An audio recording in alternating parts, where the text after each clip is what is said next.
Good morning, everybody. Welcome in to the Establish the Run First Look Show for here, week 6. Crazy how fast it goes. I know I say it every week, but really insane that we're already going to be 6 weeks through this NFL season. I'm here with you today on this beautiful Tuesday morning to get a first look at this week 6 main slate on DraftKings. Purpose of this show is to start transitioning our minds from one slate to another to get a rapid fire, fast pace, first impression, first gut feel on the majority of the relevant main plays. Start getting a feel for matchups, kind of review our performances from the previous week, and just kind of, rapid fire through all of these relevant names. Before we do that, let's kind of take a look at what this slate looks like from a macro view. Week 6, we have 11 games on our main slate. We are still in bye season, but only 2 teams on bye this week much 4 were on bye in week 5. The 2 on byes this week are the Green Bay Packers and the Pittsburgh Steelers. Packers a much needed bye after last night's loss to Vegas, and Pittsburgh gives them another week to get a little healthier as well. We also have a London game once again for the 3rd week in a row, and that is Baltimore versus Tennessee. So those 2 teams off the main slate. No Lamar Jackson, no Derrick Henry, etc.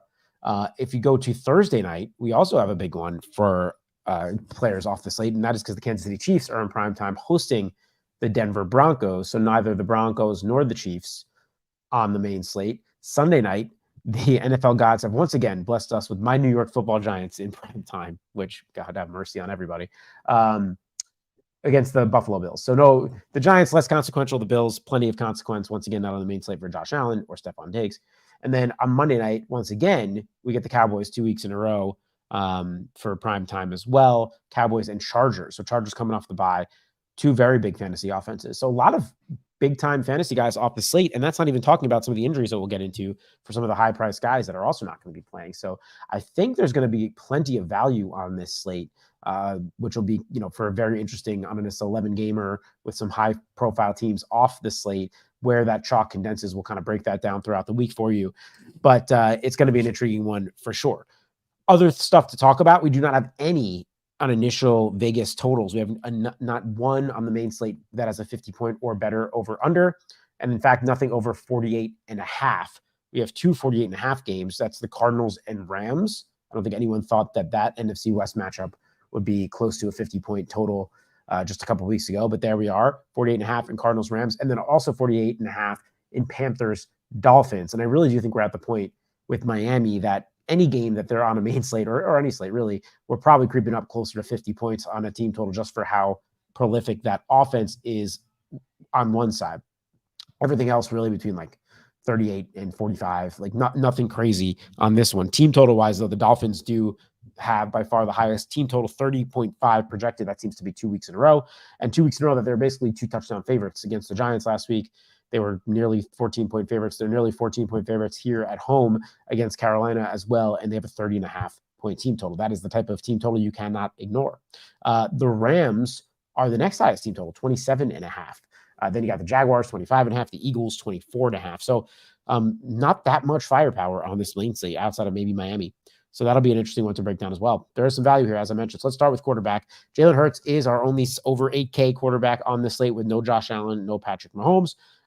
But this is not the easiest matchup for Jalen Hurts. You're going into East Rutherford to face a Jets defense that is very good. They're 2-3. I think they're just trying to, hang around however they can. Now Philly is 5-0 and has, looked as strong as advertised, except their defense is taking a little bit of a step back. Offensively, they're there. I don't love this matchup for Hurts. The Eagles 24.5 team total is lower than what they usually would come in at.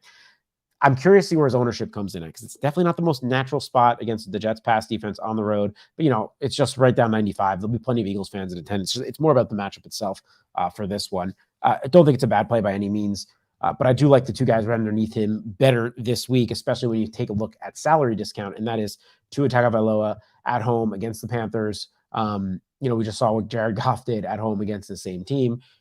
Panthers, they do have a pass rush there, so maybe they make Tua a little bit uncomfortable, but I really just don't think it matters. on that front. We'll be talking about a lot of Dolphins throughout this show. And then Justin Fields, I came back 2 weeks ago on this show, told you to play him. And I hope you did listen to me in week 3. And I said, they priced him way down to 6,500. And that was the week 3 against Denver, where he came out guns blazing. And then this past week, Thursday night, he just puts the hammer down on Washington. Now we have 2 weeks in a row of strong Justin Fields ceiling-like performances that we saw throughout a lot of last year. 32, pretty much exact same scores, 33 points, DraftKings points 2 weeks in a row. And the encouraging part of this, if you're a Justin Fields supporter, or if you're someone that wants to invest in Justin Fields here in DFS, is this has been happening through the air. 4 touchdowns in each of the last 2 games, 8 touchdowns, 8-to-1 touchdown to interception ratio over this past 2 weeks. This last week, he still did have 11 rushes for 57 yards, so adds that extra almost 6 points on the ground with his legs. And then, of course, he's always the threat to run one in. I'm not expecting him to throw for 300 yards and 4 touchdowns every week, but at home again here against a Vikings team that you're not afraid of to pass on at all. A little worried about the way Brian Flores might bring the blitz here, make Fields uncomfortable. He still holds the ball for way too long. But, Washington's front seven was a similar, better personnel, similar type of situation, and he did just fine. So that Fields DJ Moore connection seems to be back in full swing. 7,300 is not at all too expensive for the ceiling he's now shown over the last 2 weeks. So, man, it looks like a flip switched in that week 4 game for Justin Fields, and excited to be playing him in DFS again. On the other side of that game, though, Kirk Cousins is 1,000,000% in play. And now after 3 really strong weeks to start the season with Kirk Cousins, where he had 22, 32.5, and 30 DraftKings points, he's come back down to earth the past 2 weeks. Still did put up his 20 about this last week in this KC game that disappointed a little bit. Only hit 47 on a 53-point over-under, but 280 yards and 2 touchdowns for the air. Now, the problem here with Kirk Cousins is he just lost Justin Jefferson for at least 4 weeks. How much can you invest in Kirk Cousins without Justin Jefferson? Now, the stacking will be very cheap. TJ Hawkinson, you got Osborne, you got Jordan Addison. It's intriguing, but usually to me, the ceiling games on Cousins are tied with Jefferson. So we have enough firepower now in those pass catching options to really be interested in a north of 7K Kirk Cousins. I'd rather just play Justin Fields on the other side, if I'm being honest, especially when you add the part with his legs. But, Chicago pass defense has been terrible, and I'm sure you're getting leverage on Kirk. A-Rich is out. We'll talk about the Indy situation in a second. Trevor Lawrence finally eclipsed 20 points in London on Sunday. I'm a little worried. I can't believe they don't have a bye after 2 straight London weeks. Now they come home in division game. I just think this could be a little bit ugly still. At 6,500, though, at home, he'd be making my tournament player pool with Trevor Lawrence. Jared Goff, after loving him last week and, putting up a very strong performance at home, now he goes on the road in Tampa Bay. Tampa coming off the bye. Like, this is not the best Jared Goff spot. I'm not interested in that 6K range for Goff on the road here. No, thank you. I am interested, though, in Joe Burrow, who was so happy to see once again threw the ball mid-40s times, but this time 6.9 yards per completion, 317 yards through the air, 3 touchdowns. Jamar Chase looking like the absolute alpha baller that he is. And we get 27.3 Joe Burrow points. This is the kind of Joe Burrow performance we like to see. The Seattle defense does not scare you. I know they made the Giants look really bad, but let's not forget that Andy Dalton was throwing all over this team just a couple weeks ago. He's still underpriced at home. This seems like a really good back-to-back Joe Burrow spot. No issues there whatsoever. And then Stafford is in potentially the best game environment of the week, the second best game environment of the week. And he continues to have been really, really strong from a real-life perspective, yet coming up a little bit short from a DFS and fantasy perspective. If there's any week we're getting a 25-plus point Stafford week, it's this week, right? We'll see what happens with his offensive line health, but we're at home against a Cardinals team that we are not scared of at all from their defense. We have Cooper Kupp back. Him and Puka looking like they can coexist, no problem. Was really happy to see Kupp play almost every snap, have like one of his classic Cooper Kupp 11-type catches games. And this just looks like a really good Matthew Stafford spot. Now, they've priced him all the way up from his mid-5s to 6,100 now to kind of reflect the game environment and the matchup. But this is he's going to be a cash option for sure. I think people are going to be using Matthew Stafford this week.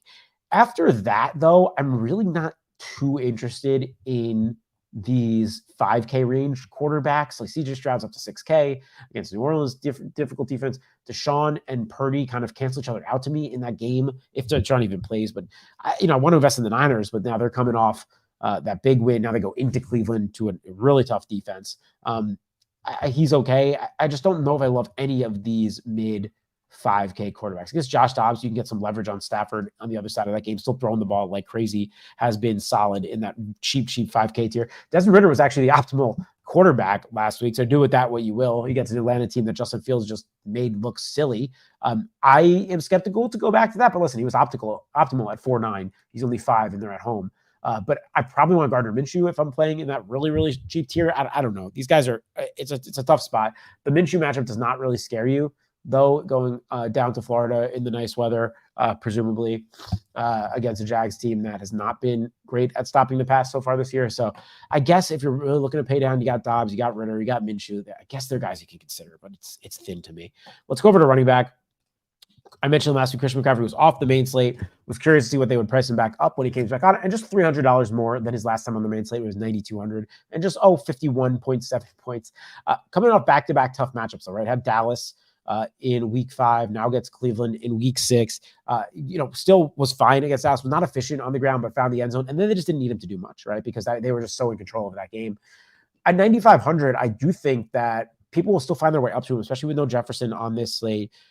Tougher matchup, but he still kind of just gives you a ceiling that no other running back does, especially when you can consider the fact that now, let's say all the way jump down. We jumped down over $2,000 to our next most expensive running back, and that's Devon Achane, who's out now for 4 weeks, or for multiple weeks. I don't know if they placed him on IR, but at least multiple weeks. And then, talk about a ceiling case on all these other guys. Montgomery, I've loved him the last few weeks, and now he got a tougher spot going into Tampa Bay, and he's priced up to 7,300. You got Bijan Robinson against the Washington team.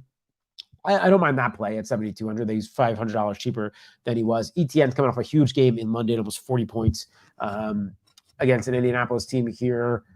I don't mind the matchup there. I love ETN's role. I think that's a fine play. So it's really, you're going to get a ton of chalk, though, I think, in the 6K tier again. And Josh Jacobs, by the way, probably appropriately priced for the role. He got there last night. Still hasn't been efficient on the ground this year. But he's there. Kamara really has just taken that bell cow role right back with no concern whatsoever. His first game back, he has 13 catches in the air. Next game, he has 22 rushes on the ground and finds the end zone. Still had his 3 targets. Now he gets a game against Houston.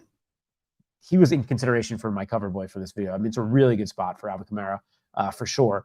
Like him quite a bit. We'll see what happens with this Indy defense. Don't like the run game as much against Jacksonville as I do against potential pass game, but we saw Zach Moss, even in Jonathan Taylor's first game back, just go absolutely nuke, 36.5 points. Now, I don't know if you could play him at 6,200, assuming Jonathan Taylor is starting to eat into more of that work, but he's certainly shown a ceiling.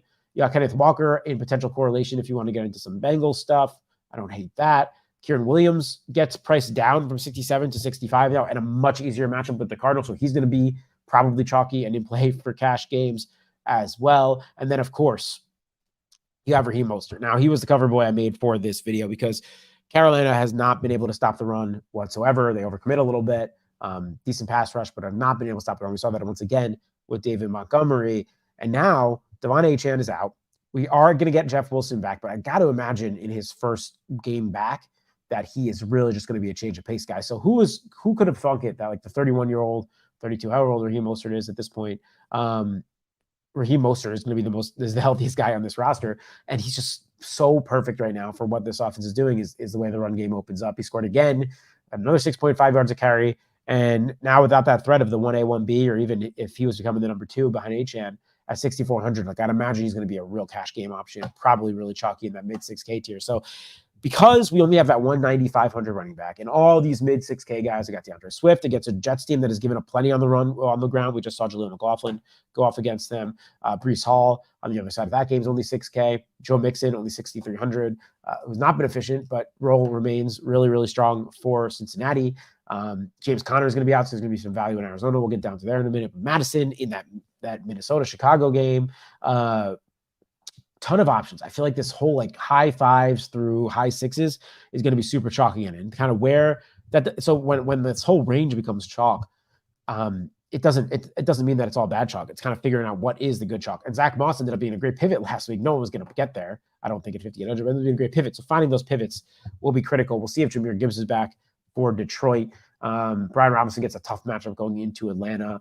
Rashad White is another inefficient back with a great role. Probably makes your player pool as a pivot to these other guys as well. Chicago's got injury concerns here too. So we'll kind of get into some of these other names. So Arizona, if you're playing a running back on the other side, it looks like DeMarcado, I guess, is the RB2 right now. We'll see if Keontae Ingram is available, but he's going to be an option for you at literally 4,900. On the Chicago side, I don't know if Rashawn Johnson is going to be available. He had a concussion on Thursday night. Now, long rest, which helps. But if not, I mean, we saw plenty of relevant weeks from Deonta Foreman last year. Minnesota has been a team that you can, have some success against for all different types of offense this year. So he'd be in play. So running back's a really interesting position mix with value, chalk in the 6K tier, and then, of course, CMC with that ceiling all to himself at 9.5. So will be really interesting to see how projections and ownership come in on this position this week. On the receiver front, I mentioned being plenty interested in Miami. Now, Tyreek Hill is on the every other week plan, 47, 33, 35 in the odd weeks. We do have an even week this week. Maybe a down week for Tyreek Hill. I don't know. I probably want the running backs here. I want plenty of exposure to Miami. I never want to doubt Tyreek Hill. And this is a small sample size of every other week, but he's been over 30 points. 33 points in the odd weeks. He's, especially with Jefferson out, he's definitely the highest ceiling play of all these guys. I mentioned Kupp having his 8 for 118 on 12 targets in his first game back, played pretty much the entire game. No concerns really. And there was a lot of rumors out there about how bad this injury really was for Cooper Kupp as his career ending. And who knows, maybe we'll find out that there's some degenerative, debilitating stuff creeping in the background there. But for now, that guy's playing. He looks like himself. Good for my best ball bags, good for football fans everywhere. And he's going to be in play, especially because, again, there's value on the slate. You can get up to these guys. Jamar Chase, we have a real chance at back-to-back success here, right? I mean, Seattle has not been able to stop the pass for the majority of the season. We knew a huge breakout game was coming. I was a week early. I called it in the Tennessee game. It ended up being in the Arizona game. 15 for almost 203. 55 DraftKings points. Now, is he going to repeat that? Absolutely not. Is he going to project really well at 8,300 again with no Justin Jefferson on the slate? Is he going to have a lot of ownership? Absolutely. And we'll see if T. Higgins is back. If T. Higgins is back, I don't think there's a 55-point ceiling in there, but there's always going to be a 40-plus point ceiling in there for Jamar. Devontae Adams did look like the shoulder was bothering him a little bit last night. Couldn't get the separation from Jair Alexander that we maybe wanted. Not a good game last night on Monday night. Short week going into New England. They just got J.C. Jackson back. Not sure what kind of juice is left there, but he kind of seems like a guy that might fall through the cracks this week in Devontae Adams. They're home.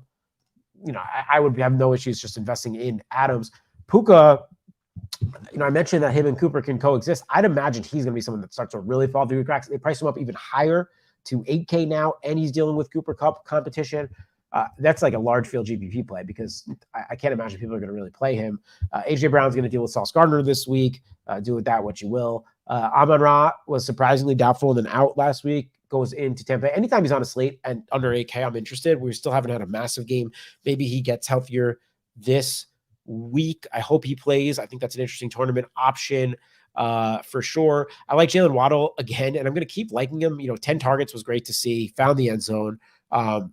He's going to have a massive game one of these weeks, and it'll probably come at the expense of Tyreek Hill. Although, as we saw last year, there are weeks Tua can support both of these guys, and just he's at this price that the field is not going to go there until they see it. So another guy that just continues to look like a really good GPP play to me. Devonta Smith, again, I thought it was a Devonta Smith week last week.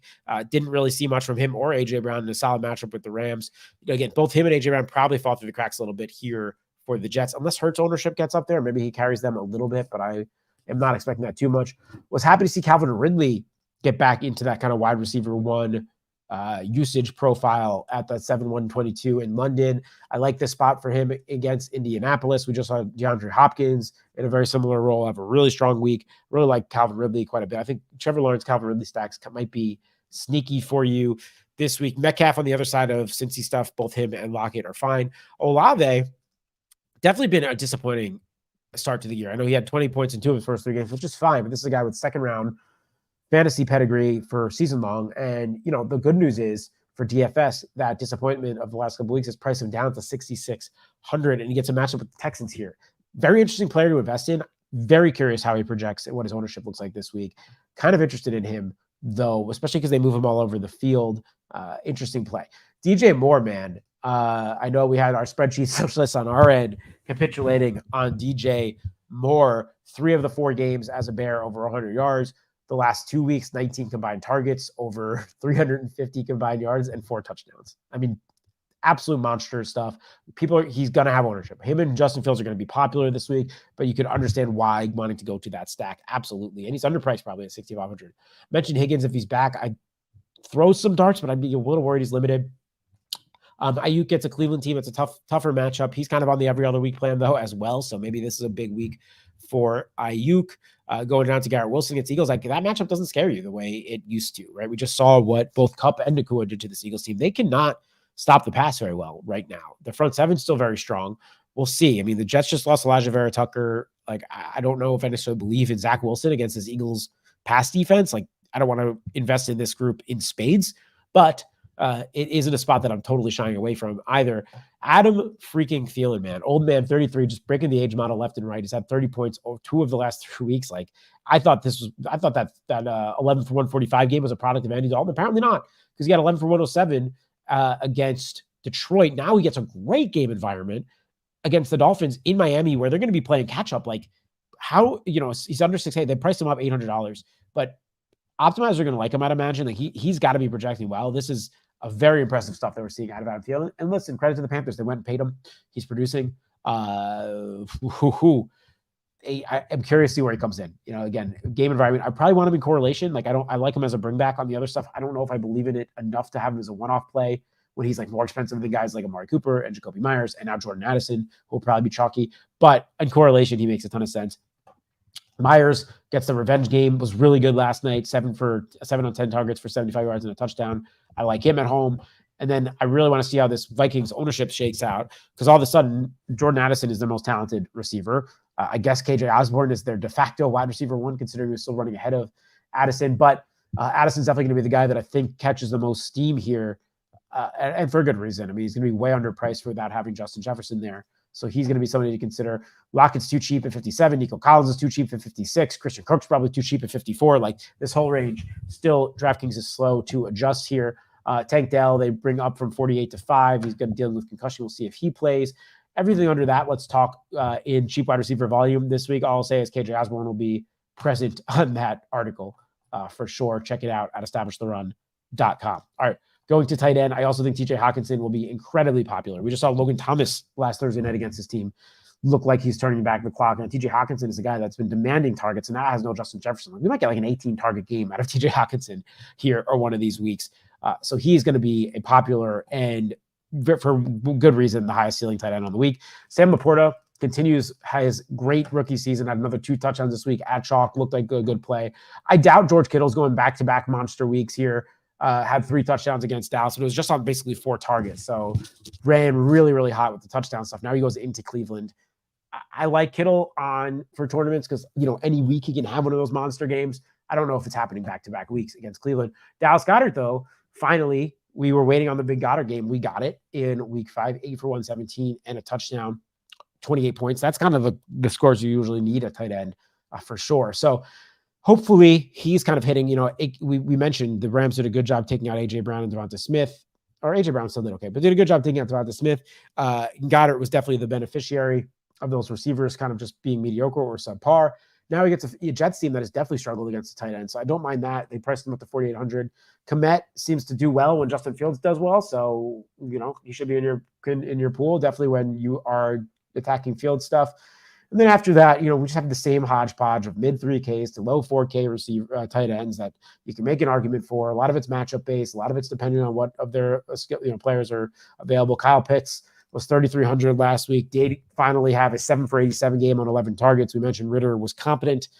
Don't mind this spot against Washington either. So I guess he's somebody that you can start to consider a little bit more seriously. Probably Logan Thomas on the other side of that game too. I mentioned this game he just had.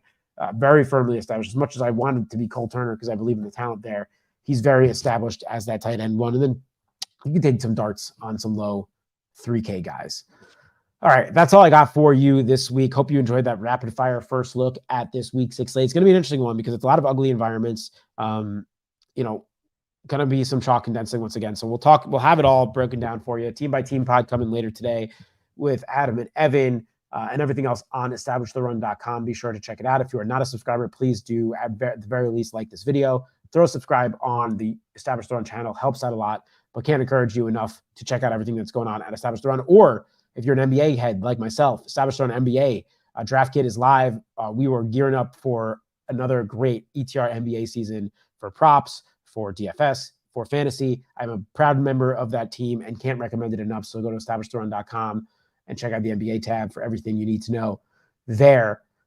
Thank you guys all for tuning in. We will be back with you next week. Meanwhile, I wish you all the absolute best of luck in week 6.